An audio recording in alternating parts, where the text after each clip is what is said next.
Have you ever had problems holding your components while you have to solder them? They make plenty of tools out there for it, but say you don't happen to have one of those tools and you don't have time to go out and buy one, or you don't feel like spending money. There's a little hack for your soldering. Got 2 regular O-rings, needle nose pliers,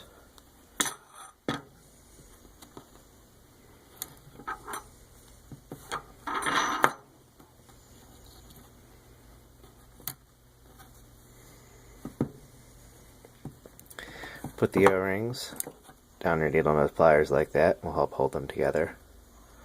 So now, it's hard to do through the phone. There we go. It's your soldering assistant.